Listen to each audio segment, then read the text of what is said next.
Unit less quantity हो जाएगी। यही क्वेश्चन, ये भी क्वेश्चन बहुत बार पूछा है, which of the following quantity is a unitless, ठीक है, रिफ्रैक्टिव इंडेक्स। तो रिफ्रैक्टिव इंडेक्स भी कैसी क्वांटिटी हो जाएगी, तो यूनिटलेस क्वांटिटी होगी। समझ में आई कहानी कैसे?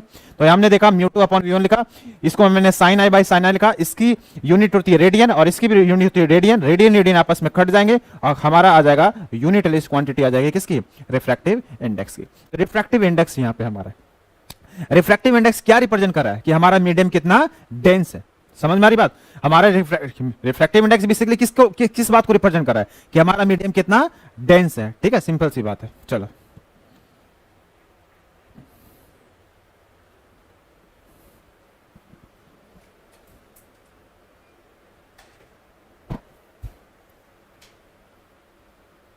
ठीक है, यहां तक बात समझ में आ रही है?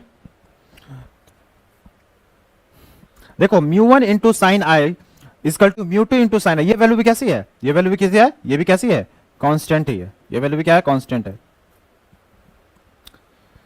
इसी से हमने ये वैल्यू निकाल ली, ठीक है, बढ़ा के। तो जिस मीडियम का रिफ्रैक्टिव इंडेक्स और रिफ्रैक्शन हो रहा है तो भाई उस मीडियम में इंसिडेंट एंगल, उसको मल्टीप्लाई किया बराबर दूसरा मीडियम म्यू2 और जिस मीडियम में रिफ्रैक्शन हो रहा है ये, इस दोनों को मल्टीप्लाई किया, ये हमेशा वैल्यू कैसे हो जाएगी, कांस्टेंट। अभी देखो इसका क्या मतलब है, मान लेता हूं कि एक मैंने यहां पे एक ग्लास लिया, ठीक है, सपोज दैट, और यहां पे एक लाइट क्या आ रही है, तो ये कौन सी एंगल है, ये हो गई इंसिडेंट, ये कौन सा हो गया, इंसिडेंट एंगल हो गया।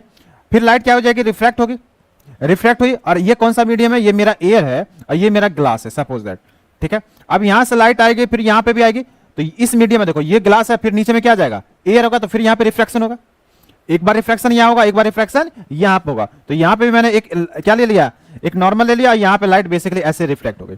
तो मैं यहां पे अब देखो इसी वैल्यू को, इसको यहां पे इंप्लीमेंट करने की कोशिश कर रहा हूं, इस भाई साहब को, इस पॉइंट को। तो मैंने क्या लिखा यहां पे मैंने लिखा क्या, θ1, और यहां पे लिख दिया मैंने यहां पे θ2, यहां पे मैंने लिखा θ3 और यहां पे लिख दिया मैंने θ4, ठीक है, ये लिखा। अब देखो मैं कैसे, अब यहां पे मान लेता हूं कि इसका रिफ्रैक्टिव इंडेक्स क्या बोलते हैं, ऑप्टिकल डेंसिटी कितनी है, म्यू1, और इसकी ऑप्टिकल डेंसिटी कितनी है, म्यू2, और इसकी ऑप्टिकल डेंसिटी कितनी हो जाएगी, म्यू1, क्योंकि एयर ये, ठीक है। अब देखो मैं क्या लिखूंगा यहां पे, तो मैंने क्या लिखा, म्यू1 जिस मीडियम का ऑप्टिकल इंडेक्स है म्यू1, और जिसमें उसमें क्या लिखूंगा, जो इंसिडेंट एंगल, इसको, तो साइन θ1 ये बराबर कितना होगा, इस क्या बोलते हैं, इस मीडियम का क्या ऑप्टिकल डेंसिटी कितनी होगी, म्यू2, और यहां पे क्या हो रहा है, रिफ्रैक्शन हो रहा है, तो यहां पे रिफ्रैक्शन हो रहा है, तो इसमें क्या लिखूंगा, इसको क्या लिखूंगा, इसको साइन θ2। ये वैल्यू हमेशा कैसी रहेगी, कांस्टेंट रहेगी। तो कांस्टेंट है देखो यहां पे, फिर यही वैल्यू आगे चल के किसके बराबर हो जाएगी, यहां पे देखो, यहां पे भी क्या हो रहा है, रिफ्रैक्शन हो रहा है, यहां पे इस ये जो लाइट यहां पे रिफ्लेक्ट होती है, इसके लिए क्या हो जाएगा, ये इंसिडेंट एंगल का काम करेगा, ये यहां पे किसका काम करेगा, रिफ्रैक्टिव एंगल का काम करेगा, ये रिफ्रैक्टिव रे के बारे में काम करेगा। इस मीडियम में देखो मान लेता हूं, इस मीडियम में इंसिडेंट रे, रिफ्रैक्टेड रे, एयर और ग्लास के लिए, फिर मैंने मीडियम ग्लास और एयर रखा, तो इस मीडियम के लिए क्या किस तरह काम करेगा, इंसिडेंट एंगल की तरह काम करेगा, और इस मीडियम के लिए किस तरह काम करेगा, रिफ्रैक्टिव रे का काम करेगा। अब यहां पे मैं इस वैल्यू को रखूंगा, तो यहां पे देखो इसको क्या लिखूंगा, इस मीडियम में का म्यू2 इंटू साइन θ3, फिर ये आगे चल के किसके बराबर हो जाएगा, यहां पे लिखूंगा म्यू1 इंटू साइन θ4 के बराबर हो जाएगा, ठीक है। इस तरह से हम इसको लिख सकते हो। देखो और कहीं से भी मैं अगर निकालने की कोशिश करूं, साइन θ अपॉन साइन θ2 की वैल्यू अगर फाइंड आउट करना चाहूं तो क्या आ जाएगा, म्यू2 अपॉन म्यू1 आ जाएगा, या यहीं से निकालने की कोशिश करूंगा तो यहां से भी आ जाएगा, ठीक है। तो बेसिकली क्या कर सकते हैं, ये वैल्यू हमेशा क्या होगी, आपकी कांस्टेंट होती है, ठीक है, ये बात समझ में आ रही है।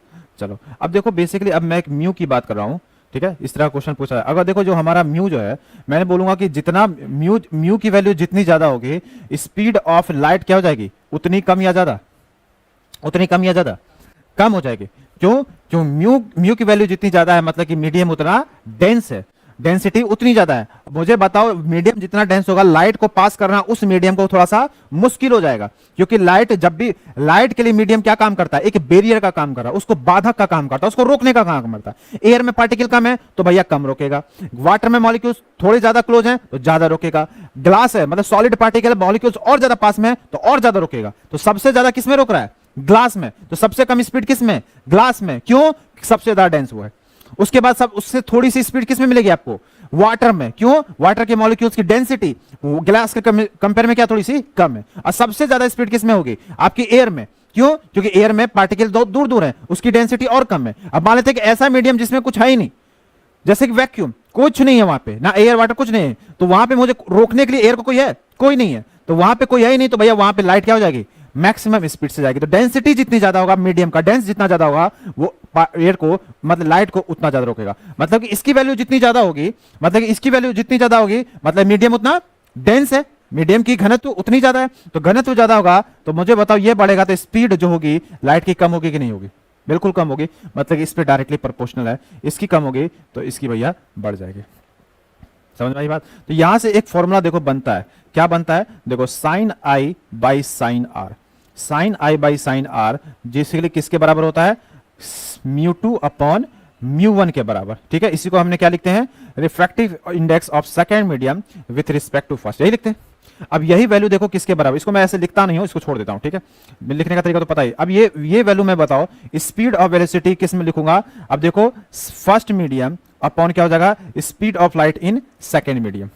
v1 अपॉन v2 लिख सकता हूं कि नहीं? म्यू टू जो है म्यू वन, तो देखो यहां पे इस पे इनवर्सली प्रोपोर्शनल है, तो भैया यहां पे देखो उल्टा रिलेशन आएगा कि नहीं आएगा? ये इस पे इनवर्सली प्रोपोर्शनल है तो यहां पे रिलेशन उल्टा आएगा कि नहीं आएगा? आएगा ना। तो यहां पे ऐसे लिख सकता हूं मैं, कोई दिक्कत? तो ये बेसिकली क्या है? Speed of light, speed of light in first medium. ठीक है, ये हो गई आपकी। और अपॉन में ये क्या है? ये मेरी आप क्या है? ये मेरी speed of light in second medium. ऐसे भी लिख सकता हूं इसको, कोई दिक्कत नहीं होगी। अच्छा मुझे बताओ, स्पीड ऑफ लाइट और हमारा जो वेवलेंथ जो होता है इस पे क्या रिलेशन होता है? देखो कभी किसी भी वेव की आपको स्पीड निकालनी है तो क्या करना पड़ता था? उस वेव की आपको फ्रीक्वेंसी, उस वेव की क्या निकालनी थी आपको? फ्रीक्वेंसी, और उस वेव की वेवलेंथ को मैं मल्टीप्लाई कर दूंगा तो स्पीड आ जाती थी उस वेव की। ठीक है, तो मुझे बताओ स्पीड का रिलेशन कैसा है वेवलेंथ के साथ? डायरेक्टली प्रोपोर्शनल है। मतलब क्या हुआ कि वेवलेंथ अगर बढ़ी तो स्पीड ऑफ लाइट क्या हो जाएगी? अगर वेवलेंथ घटी तो स्पीड ऑफ लाइट घट जाएगी। तो मतलब कि v1 जो होगा यहां पे कैसे प्रोपोर्शनल होगा? v1 अपॉन v2 पे प्रोपोर्शनल होगा। तो मतलब ये एक कंप्लीट फॉर्मूला हमारे पास आ जा रहा है। तो मतलब रिफ्रैक्टिव इंडेक्स की, देखो मेरी बात, रिफ्रैक्टिव इंडेक्स अब मुझे निकालना है, sine i by sine r की वैल्यू निकालना है, तो सिर्फ म्यू के टर्म में ही नहीं निकाल सकता हूं, स्पीड के टर्म में भी निकाल सकता हूं। ठीक है, तो साइन आई मतलब कि स्पीड ऑफ फर्स्ट मीडियम, और साइन आर को क्या लिख सकता हूं? स्पीड ऑफ सेकंड मीडियम, उसके टर्म में भी निकाल सकता हूं, या आपको वेवलेंथ के टर्म में भी अगर दिया हो तो वेवलेंथ के टर्म में भी हम क्या कर सकते हैं? Sine i by sine r की वैल्यू निकाल सकते हैं। तो निकालने के लिए हमारे पास अनेकों तरीके हैं। म्यू टू है, ये म्यू वन, ये तो कॉमन है, मान लेते ये नहीं दिया तो स्पीड ऑफ लाइट के टर्म में भी दे सकता है, या वेवलेंथ, स्पीड ऑफ मतलब जो वेवलेंथ होगी हमारी लाइट की उसके टर्म में भी दे सकता है। तो किसी के भी टर्म में निकलना दे तो हमको भैया आंसर फाइंड आउट करना आता है।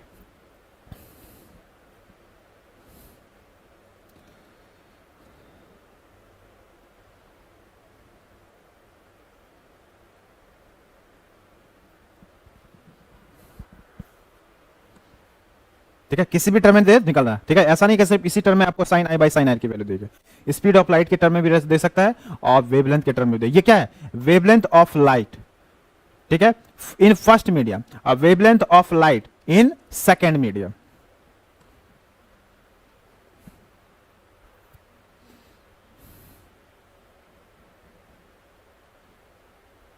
यहां तो कोई समस्या? ठीक है, कुछ भी नहीं समझ में आ रहा एक बार फिर से पूछ लो, क्योंकि हो सकता है कि थोड़ा सा खोपड़ी उधर उधर हो सकती है, बट कुछ नहीं है।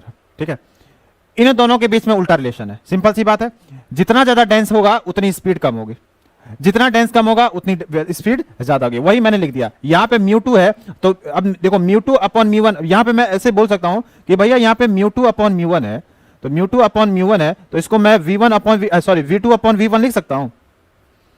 म्यू टू अपॉन v1 है, म्यू टू अपॉन v1 है, इसको मैंने क्या लिख दिया? v1 upon sorry v2 upon v1 लिख सकता हूं। क्या ये लिख सकता हूं? ये नहीं लिख सकता हूं। क्यों? क्योंकि यहां पे देखो म्यू टू अपॉन, मैंने जब लिखा mu two upon mu one equal to v2 upon v1, मतलब ये क्या हुआ कि इस पे डायरेक्टली प्रोपोर्शनल है, मतलब इसको बढ़ाऊंगा तो इसकी स्पीड भी क्या हो जाएगी? बढ़ जाएगी। लेकिन रिलेशन तो उल्टा है, यहाँ पे रिलेशन उल्टा, इसी वजह से देखो ये उल्टा रिलेशन आ गया, ये रिलेशन उल्टा आ गया। और यहां पे देखो इसके साथ कैसा रिलेशन है? तो जैसे स्पीड बढ़े, जैसे वेवलेंथ बढ़ेगी किसी भी लाइट की, उसकी स्पीड बढ़ जाएगी। तो इसके साथ कैसा रिलेशन है? डायरेक्टली है, तो इसलिए इसको mu one upon mu two लिख दिया। यहां तक ठीक है। अब देखो मान लेता हूं कि कोई भी एक लाइट एक मीडियम से दूसरे मीडियम में जाती है तो उसमें क्या क्या बदलाव आते हैं। ठीक है, when light goes in one medium to another medium, एक मीडियम से दूसरे मीडियम में जाती है तो उसके साथ साथ क्या क्या इसमें बदलाव आते हैं, ठीक है, तो क्या क्या बदलाव आते हैं, ठीक है। तो मतलब कि ये हमारी हो गई लाइट, ठीक है, ये मेरा वाटर हो गया, लाइट यहां भाई, और यहां पे क्या हो गई, लाइट थोड़ी सी मुड़ गई, ठीक है, तो ये हो गया हमारा नॉर्मल, लाइट मुड़ रही है। तो मुझे बताओ, देखो लाइट मुड़ रही है, इसका मतलब क्या हुआ कि मुझे बताओ कि यहां पे तो एयर है और यहां पे वाटर है, तो भैया लाइट क्यों मुड़ रही है, लाइट क्यों मुड़ी, एयर की, यहां पे मुझे बताओ कि एयर की, लाइट की स्पीड तो सबसे ज्यादा होगी और वाटर में स्पीड इसकी क्या हो जाएगी, कम हो जाएगी, कम हो जा रही है। तो यहां पे देखो स्पीड कम हो जा रही है। अगर आपसे एक्चुअल में क्वेश्चन पूछा जाए कि लाइट क्यों मुड़ रही है, तो लाइट इसीलिए मुड़ रही है क्योंकि उसकी स्पीड बदल जा रही है। लाइट क्यों मुड़ रही है, क्योंकि उसकी स्पीड ही बदल जा रही है। एक्चुअल में रिफ्रैक्शन क्यों हो रहा है, ड्यू टू, क्योंकि इसकी स्पीड ही क्या हो जा रही है, बदल जा रही है। अगर एयर यहां पे भी रहता, नीचे भी एयर रहता, लाइट मुड़ती नहीं, मुड़ती। लाइट इसीलिए मुड़ रही है, क्यों, क्योंकि इसकी स्पीड बदल जा रही है, स्पीड बदल जा रही है। तो बेसिकली जब भी लाइट एक मीडियम से दूसरे मीडियम में जाती है तो देखो क्या क्या बदलता है, ठीक है। देन चेंज, क्या चेंज होता है भैया, तो इसमें एक चीज चेंज होती है, क्या, तो स्पीड चेंज हो जाएगी, स्पीड क्या हो जाएगी, बदल जाएगी, क्या बदलेगी, स्पीड बदलेगी। और इसी की वजह से रिफ्रैक्शन हो रहा है। और मुझे बताओ स्पीड अगर बदल रही है, स्पीड का फॉर्मूला हमारे पास क्या है, फ्रीक्वेंसी इनटू वेवलेंथ, यही ना। तो लाइट की अगर किसी भी वेव की मुझे स्पीड चाहिए तो मैं क्या करता हूं, स्पीड ऑफ वेव की अगर निकालना तो उस वेव की फ्रीक्वेंसी इनटू मल्टीप्लाई बाय उस वेव की क्या, वेवलेंथ। तो स्पीड बदल रही है, देन चेंज स्पीड बदल गई। तो स्पीड क्यों बदली, तो मैं बोलूंगा कि भैया अब स्पीड क्यों बदली, इसका मतलब इन दोनों में कोई ना कोई एक चीज बदला है, कोई ना कोई तो बदला है, कोई ना कोई तो बदला होगा। मुझे बताओ फ्रीक्वेंसी कभी बदलेगी, फ्रीक्वेंसी तो बदलती ही है। फ्रीक्वेंसी सोर्स पे एक बार जो जिस सोर्स, अलग अलग सोर्स से अलग अलग फ्रीक्वेंसी आ रही है, तो फ्रीक्वेंसी को तो हम बदल नहीं सकते, फ्रीक्वेंसी को छेड़ नहीं सकते। छेड़ेंगे किसको, वेवलेंथ को। तो मतलब क्या हुआ, जब लाइट एक मीडियम से दूसरे मीडियम में जा रही है तो बदलाव किस में हो रहा है, वेवलेंथ में बदलाव हो रहा है। और उस वेवलेंथ के बदलने से ही स्पीड ऑफ लाइट क्या हो जा रही है, बदल जा रही है। मतलब क्या हुआ कि यहां पे मुझे बताओ वेवलेंथ जो होगा वाटर में लाइट का कम होगा कि ज्यादा होगा, कम होगा। तो वेवलेंथ कम हो गया तो स्पीड भी क्या हो जाएगी, कम हो जाएगी। तो और एक और चीज बदलती है, क्या, तो यहां पे एक और चीज बदलेगी, देन चेंज स्पीड, और क्या बदलेगी, यहां पे वेवलेंथ बदल जाएगी। ये दोनों चीजें क्या हो जाएंगी, बदल जाएंगी, ठीक है, ठीक है। ये पहला पॉइंट है। दूसरा पॉइंट, डज नॉट चेंज या नॉट चेंज लिख सकते हो। कौन सी चीजें नहीं बदलती है, तो मुझे बताओ जब एक मीडियम से दूसरी लाइट जाएगी तो क्या नहीं बदलेगी, फ्रीक्वेंसी बदलेगी उसकी, फ्रीक्वेंसी नहीं। फ्रीक्वेंसी किस पे डिपेंड करती है, सिर्फ सोर्स पे डिपेंड करती है। सन जो सोर्स है वहां से अलग फ्रीक्वेंसी आ रही है, यहां से अलग फ्रीक्वेंसी, अलग अलग सोर्स पे अलग अलग फ्रीक्वेंसी आ रही है। तो सोर्स पे ही डिपेंड करते हैं फ्रीक्वेंसी, बाकी इसमें बदलाव नहीं होने वाला। तो किस में, तो फ्रीक्वेंसी।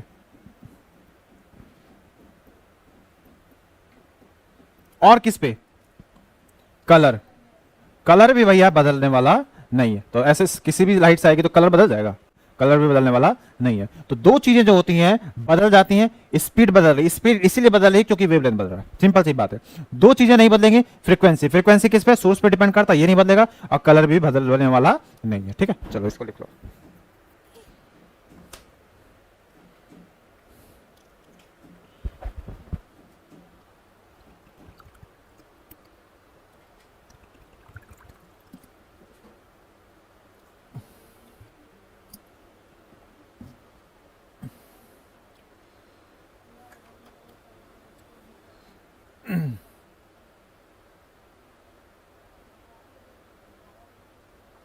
ठीक है, तो क्या बदलेगा, सिर्फ क्या बदलेगी, स्पीड और वेवलेंथ। स्पीड क्यों बदल रही है, क्योंकि वेवलेंथ बदल रहा है, सिंपल सी बात है।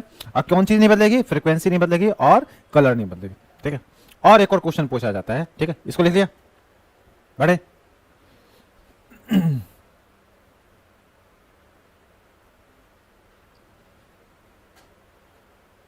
पहले इसको हटा दो। अब मान लीजिए कि जब लाइट एक मीडियम से दूसरे मीडियम में जाती है तो देखो क्या हो सकता है। तो अब क्वेश्चन पूछा जाता है कि ये जो लाइट मुड़ रही है किधर मुड़ेगी, नॉर्मल की तरफ मुड़ेगी, नॉर्मल से दूर मुड़ेगी, किधर। तो देखो एक कहानी मैं बताता हूं। मान लेता हूं कि एक when light goes one medium to another medium, तो कैसे जा रही है, लाइट कहां जा रही है, लाइट रेयर टू, किसमें जा रही है, रेयर, अच्छा डेंसर टू रेयर मीडियम, ठीक है, रेयर मीडियम, ठीक है। तब क्या होगा, और एक और होता है जब लाइट रेयर से डेंसर मीडियम में जाए तब क्या होगा। ठीक है, अब पहले समझते हैं। देखो क्या हो रहा है, जब लाइट कहां जा रही है, पहला आपने क्या लिखा है, डेंसर टू रेयर, मतलब कि डेंसर है, ऊपर में कौन सा मीडियम है, डेंसर, तो इसको मैं वाटर ले लूं, और नीचे में कौन सा है, रेयर मीडियम है, मतलब कि एयर ले लूं। डेंसर का मीडियम मतलब मीडियम काफी डेंस है, रेयर का मीडियम काफी क्या है, ज्यादा डेंस नहीं है। तो जब भी लाइट डेंसर से रेयर मीडियम में जाएगी, तो डेंसर मीडियम में इसको ट्रेवल करना आसान है क्या, आसान नहीं है। ठीक है, लाइट की स्पीड क्या है, कम है। तो बेसिकली ये लाइट आएगी, ये बेसिकली जैसे ही, अब देखो यहां पे लाइट डेंस है, फ्रीली मूव नहीं कर पा रही है लाइट। जैसे कि मान लेते सपोज तुम को मैंने बोला कि खुले मैदान में दौड़ना है और जंगल में दौड़ना है, तो जंगल में दौड़ोगे तो तुम्हारे लिए जो दौड़ना आसान नहीं है, क्योंकि काफी डेंस है, रुकावटें बहुत आएंगी। ठीक है, वो हर पेड़ तुम्हारे लिए क्या है, एक रुकावट का काम करा। वही लाइट के साथ खेल वही है। तो हमारा अगर वाटर है तो भैया काफी डेंस है, तो लाइट को वहां से निकलना आसान नहीं है। जैसे ही तुम जंगल से बाहर निकलोगे तो एकदम खुल के दौड़ोगे, खुल के दौड़ोगे, मतलब कि जहां मन तहां एकदम दूर भागोगे, कहां से, जंगल से दूर भागोगे। तो वैसे ही लाइट भी क्या कर रही है, जैसे एयर में तो भैया ढंग से दौड़ नहीं पा रही है, लेकिन जैसे अपने मीडियम में, जैसे खुला मैदान मिला तो एकदम भागेगी, कहां से, जंगल से दूर भागेगी। तो कहां भागेगी, जंगल से दूर भागे। तो लाइट यहां पे क्या होगी, लाइट मुड़ेगी, लेकिन किधर, नॉर्मल की तरफ, की नॉर्मल से अवे, तो नॉर्मल से अवे तो दूर भागेगी। तो जैसे तुम जंगल से, तुम जैसे खुले मैदान में वहां जंगल से क्या करोगे, दूर भागने की कोशिश करोगे, तो ये भी जंगल से दूर भागेगी, तो मतलब कि अवे फ्रॉम द नॉर्मल हो जाएगा। तो लाइट किधर भागेगी, अवे फ्रॉम द नॉर्मल। तो देन यहां पे लिख लेना अवे फ्रॉम द नॉर्मल। तो light band away from the normal.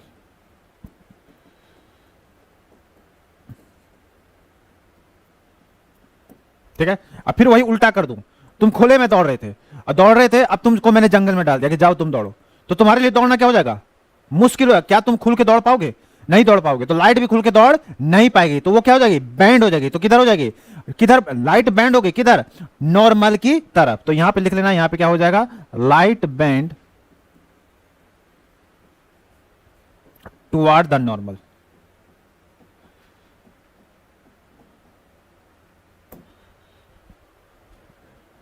ठीक है, चलो लिखो आर ई। ठीक है, यहां पे आर लिख लेना। ये कौन सा, सघन, और ये कैसा है, विरल। सघन डेंसर मीडियम क्या बोलते हैं, सघन माध्यम, और रेयर मीडियम को विरल माध्यम। ठीक है, डेंसर का मतलब कि डेंस बहुत ज्यादा है। ठीक है, लाइट को निकलना वहां से थोड़ा सा मुश्किल है। रेयर का मतलब होता है डेंस थोड़ा सा कम है। सिंपल सी बात है, वैसे ही याद रखना। तुमको अगर भैया जंगल से तुम कहां जा रहे हो, खुले मैदान में जाओगे, तो भैया दूर भागोगे। ठीक है, तो नॉर्मल से, तो वही ये भी क्या करेगी, नॉर्मल से दूर भागेगी। तो बैंड किधर होगी, अवे फ्रॉम द नॉर्मल। अगर उल्टा कर दूंगा तो नॉर्मल की तरफ। तो लाइट किधर बैंड होगी, नॉर्मल की तरफ। तो यहां पे लाइट कैसे मुड़ेगी, तो यहां पे मान लेता हूं कि यहां पे एयर है और यहां पे मेरा क्या है, वाटर है। तो खुल के तो भैया नहीं दौड़ पाएगी लाइट, तो ये क्या हो जाएगी, मुड़ जाएगी, किधर, नॉर्मल की तरफ। देखो किधर मुड़ रही है, इसके तरफ मुड़ रही है। यहां पे लाइट किधर जा रही है, बाहर भाग रही है, यहां नॉर्मल से दूर जा रही है, यहां पे नॉर्मल के पास आ रही है।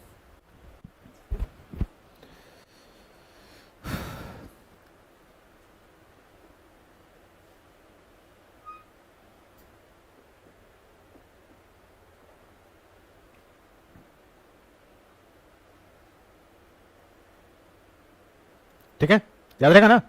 चलो, तो यहां तक देख लिया। अब आते हैं कुछ रिफ्रैक्टिव इंडेक्स देखते हैं। रिफ्रैक्टिव इंडेक्स में देखने की कोशिश कर रहा हूं कुछ मीडियम की रिफ्रैक्टिव इंडेक्स। तो कुछ मीडियम की हम देखते हैं, क्या कुछ मीडियम है उनके हम रिफ्रैक्टिव इंडेक्स देखने की कोशिश करते हैं। एग्जाम में पूछा हुआ यहां से भी क्वेश्चन। ठीक है, रिफ्रैक्टिव इंडेक्स। ठीक है, मान लेता हूं कि मैं एयर का रिफ्रैक्टिव इंडेक्स निकालने की कोशिश कर रहा हूं। किसका, रिफ्रैक्टिव इंडेक्स कुछ मीडियम का। जैसे कि मैं एयर छोड़ो, पहले मैं वैक्यूम का मुझे बताओ, तो वैक्यूम का रिफ्रैक्टिव इंडेक्स क्या हो सकता है, तो ये होता है 1 के बराबर। ठीक है, रिफ्रैक्टिव इंडेक्स क्या होता है, 1 के बराबर। ठीक है, वही मैं एयर की बात करूं तो कितना होता है, तो एयर का होता है 1.0003, और एक्चुअल में ये किसके बराबर हो जाता है, 1 के ही बराबर होता है। लेकिन ऐसा नहीं है, ये थोड़ा बहुत एयर में लाइट की स्पीड क्या हो जाएगी, वैक्यूम की तुलना से थोड़ी बहुत कम होगी।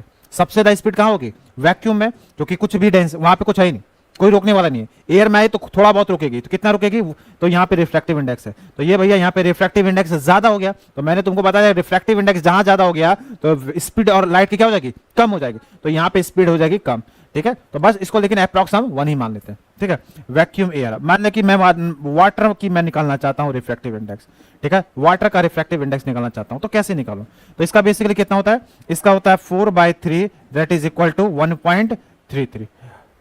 तो तुम बोलोगे भाई तो ये कैसे निकाल रहा हूं मैं, सवाल उठता कि कैसे, ये फाइंड आउट हमने कैसे किया? देखो कैसे किया, बेसिकली मैंने कैसे निकाला है मैं बता देता हूं, लिखना अगर नहीं। देखो बेसिकली वाटर का मुझे निकालना हो रिफ्रैक्टिव इंडेक्स, तो मैं किसी भी, अब नॉर्मली लाइट मुड़ रही है तो मतलब 2 मीडियम, लाइट मिल रही मतलब कि 2 मीडियम, और जब भी हम किसी से तुलना करते हैं तो किससे तुलना करेंगे? वैक्यूम से तो करेंगे नहीं, किससे करेंगे? एयर से ही कर रहे हैं, क्योंकि यहां पे एयर है भाई, एयर से ही सारा खिला में, तो तुलना किससे करेंगे? किससे करते हैं? एयर में। तो हमने ये माना कि मान लेते कि एक मीडियम हमारा वाटर है, ठीक है, और एक मीडियम मेरा क्या है? एयर। सॉरी, मान लेता हूं कि पहला मीडियम कौन सा है?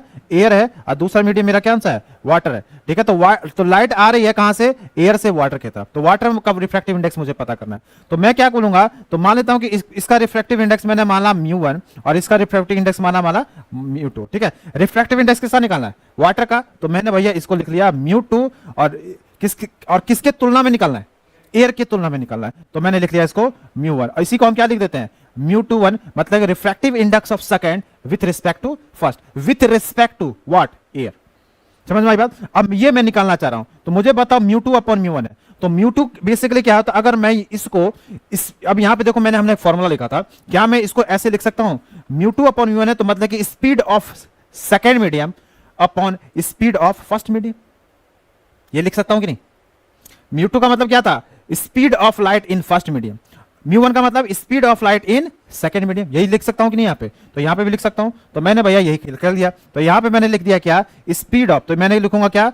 स्पीड ऑफ लाइट किस में? μ2, μ2 क्या मतलब किस में? तो मतलब किससे तुलना करूंगा? एयर से, ठीक है, एयर से। और यहां पे लिखूंगा स्पीड ऑफ लाइट किस में? एयर की जगह यहां पे क्या आ जाएगा? आपका वाटर आ जाएगा, यही आ जाएगा। स्पीड ऑफ एयर कितनी होती है? 3 लाख किलोमीटर पर सेकेंड, 3 लाख किलोमीटर पर सेकेंड। वाटर में कितनी होती है? 2.25 इंटू 10 पे पावर 8, मतलब थोड़ी बहुत कम। ये वैल्यू कैसे निकाला मैं तुमको बता, देखो एक्चुअल में तुमको चाहूंगा तो रटवा दूंगा, लेकिन देखो रट लोगे तो वो बात अलग है, लेकिन एग्जाम में हो सकता है कुछ भी पूछ सकता है तुमसे, तो तुमको जानना जरूरी है, इसलिए मैं तुमको हर चीज बता रहा हूं स्टेप बाय स्टेप। रटवाने के लिए तो मैं रटवा दूंगा, वो तुम तो उसमें माहिर हो, लेकिन वो काम मैं नहीं करवा रहा, तुमको मैं बता रहा हूं एक्चुअल में वैल्यू कैसे आ रही है, क्योंकि एग्जाम में अगर थोड़ा बहुत घुमावदार क्वेश्चन भी पूछा, तुमको पता होना चाहिए कि भैया ये वैल्यू कैसा है, क्योंकि μ2 हो सकता है तुमसे पूछ लिया जाए कि मतलब कि μ2 दे दिया जाए, μ1 दे दिया जाए, एक मीडियम की आपको स्पीड दे दी जाए, दूसरे मीडियम की स्पीड पूछना हो, तो कैसे निकालेंगे? ऐसे निकाल देंगे, ठीक है। अब यहां पे मैं इसको काट दूंगा, इसको काट दूंगा, तो यहां पे देखो ये गया 0, तो मतलब 300 अपॉन कितना जाएगा? 3 इंटू 100, ठीक है। अब यहां पे मैं किससे काटूंगा? इसको मैं काट लेता हूं 25 से, 25 से कितने बार में कटेगा? ये 9 बार में।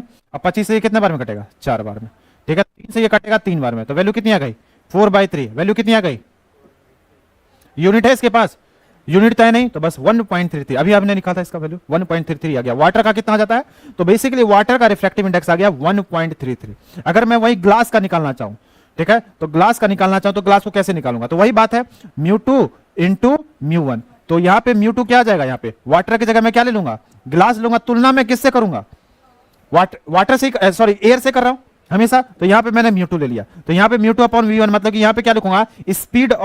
स्पीड किसमें? Speed of light in air upon speed of light in glass, ये लिखूंगा, ठीक है। तो speed of light in air कितनी है? 3 लाख किलोमीटर पर सेकंड, 3/8, ठीक है। और speed of light in glass कितनी होती है? तो ये तुमको थोड़ा सा याद होना चाहिए, 2 इंटू 10 पे पावर 8, ठीक है। ये दोनों खत्म, तो कितना आ जाएगा? 3/2, और 3/2 का वैल्यू आ जाएगा यहां पे, मतलब कि रिफ्रैक्टिव इंडेक्स कितना आ जाएगा? 1.5। तो मतलब कि ग्लास का रिफ्रैक्टिव इंडेक्स ज्यादा है, देखो ज्यादा है कि नहीं, मतलब कि ज्यादा डेंस है। वाटर का रिफ्रैक्टिव इंडेक्स इसकी तुलना में क्या होना चाहिए? थोड़ा सा कम होना चाहिए, तो इसकी तुलना में देखो थोड़ा बहुत कम है। और एयर का रिफ्रैक्टिव इंडेक्स इसकी तुलना में और कम है, तो देखो इसकी वैल्यू कितनी है? 1, ठीक है। तो इस तरह से हमने इसको निकाल दिया, ठीक है। और देखो, तो हमको बेसिकली वैक्यूम एयर वाटर, देखो एग्जाम में किसका पूछा है? डायमंड का पूछा है। तो डायमंड का अगर हम बात करें तो डायमंड का रिफ्रैक्टिव इंडेक्स कितना होता है? 2.4। ये एग्जाम में डायरेक्ट क्वेश्चन पूछा गया था, ठीक है। डायमंड का सबसे ज्यादा डेंस, सबसे ज्यादा रिफ्रैक्टिव इंडेक्स किसी अगर है किसी भी मेटल का या किसी भी चीज का, सब्सटेंस का है, that is diamond. Most dense, यहां पे लिख लेना नीचे में, मोस्ट डेंस, ठीक है, मोस्ट डेंस सब्सटेंस, ठीक है। यहां पे लिख लेना क्या, मोस्ट डेंस सब्सटेंस, ठीक है, डायमंड। अरे यार,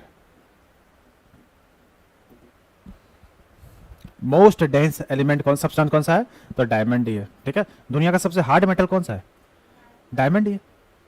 डायमंड का बहुत जगह इस्तेमाल करते हैं, कटिंग वटिंग में किया जाता है, ठीक है। मार्बल मतलब बहुत सारी जो भी स्ट्रॉन्ग था उसको काटने में किसका किया जाता है, डायमंड का यूज किया जाता है। सबसे स्ट्रॉन्ग सबसे हार्डेस्ट वही है,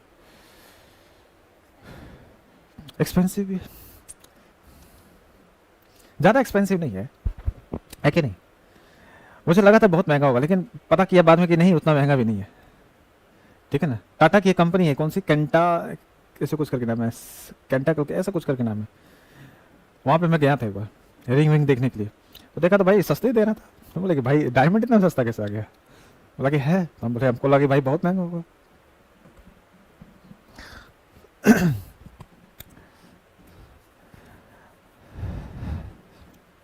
ठीक है, तो किसी का भी आपको अगर रिफ्रैक्टिव इंडेक्स निकालना हो, मतलब कि ये देखो इस यहां से क्या क्वेश्चन पूछ सकता है कि एक का आपको रिफ्रैक्टिव इंडेक्स दिया रहेगा, दूसरे का भी दिया रहेगा, स्पीड ऑफ लाइट एयर दिया हुआ है, उस मीडियम में स्पीड बताइए। तो ये फॉर्मूला लगा देंगे, μ2 upon μ1 upon speed of light in air upon speed light in water, मतलब ये वाला फॉर्मूला, ये जो अभी आपको मैंने बताया था ये वाला फॉर्मूला। देखो यहां से वैल्यू आ गई नहीं, तो μ2 आपको दिया हुआ है, μ1 आपको दिया हुआ है, speed of light first medium की आपको दी हुई है, सेकंड मीडियम की निकालनी, या ये दोनों वैल्यू दी हुई रहेगी, ये दिया हुआ रहेगा, इसको निकालना, उसको भी निकाल सकते हैं, या इसके टर्म में ना देके वेवलेंथ के टर्म में दिया गया तो वेवलेंथ के टर्म में भी आंसर निकाल सकते हैं, किसी भी टर्म में दे तो हमको आंसर भैया हम यहां से फाइंड आउट कर सकते हैं, ठीक है, यहां तक ठीक है। चलो एक क्वेश्चन बनाओ, एक क्वेश्चन बनाना, देखो बहुत अच्छा क्वेश्चन है ये, ठीक है।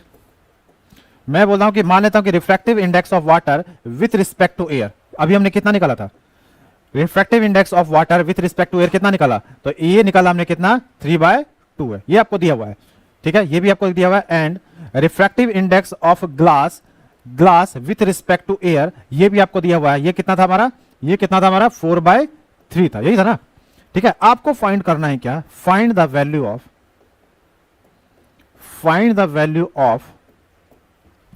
Refractive index of water with respect to glass, ये फाइंड आउट करना, फाइंड करो तो।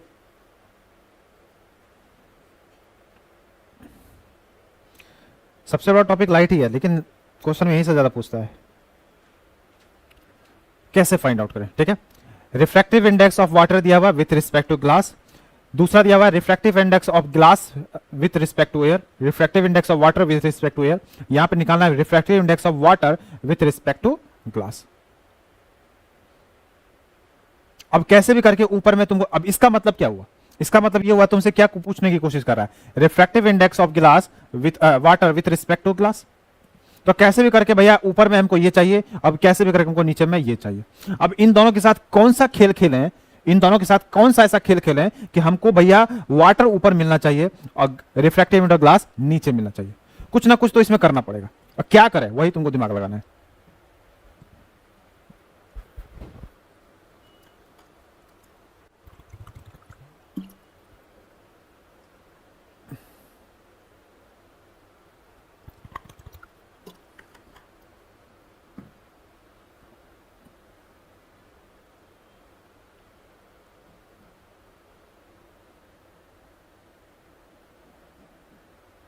ठीक है, जोड़ घटा गुना भाग कुछ भी कर सकते हो। 9/8, चलो कितना रहा 9/8। तो मैंने बोला कि कैसे भी करके भैया ये ऊपर मुझे चाहिए और ये कैसे करके मुझे नीचे चाहिए, इन्हीं दोनों में खेल खेलना है, तो खेल खेल देते हैं। तो भैया ऊपर वाले में क्या लिखा हुआ, इसको क्या लिख सकता हूं मैं, इसको लिख सकता हूं कि ऐसे लिख सकता हूं कि नहीं, refractive index of water with respect to air, ये लिख सकता हूं कि नहीं, इसको लिखूं, इसकी वैल्यू 3/2, इसको क्या लिख सकता हूं, refractive index of glass with respect to air, यही लिखूंगा, इसकी वैल्यू कितनी हो जाएगी 4/3। हमको क्या चाहिए, ये ऊपर चाहिए, तो मतलब ये ऊपर चाहिए, ठीक है, तो ये ऊपर चाहिए, तो यहां पे ऊपर में ही है। अब इसको नीचे करना है, ये हमको क्या चाहिए, नीचे चाहिए ना, तो मैं इसको पलट दूं, इसको पलट दूंगा, तो बेसिकली क्या कर सकता हूं, तो मतलब कि refractive index of air with respect to क्या हो जाएगा ग्लास, इसकी वैल्यू क्या हो जाएगी, पलट दिया तो 3 ऊपर चला जाएगा, 4 नीचे चला जाएगा, तो मैंने भैया इसको पलट दिया। पलट दिया। अब यहां पे देखो, अब इन दोनों को मैं क्या कर देता हूं, मल्टीप्लाई कर देता हूं। तो मल्टीप्लाई कर दूंगा, देखो मतलब कि refractive index of glass with respect to air, इसको फिर इसके साथ में मल्टीप्लाई कर देता हूं। तो refractive index of air with respect to glass, यही।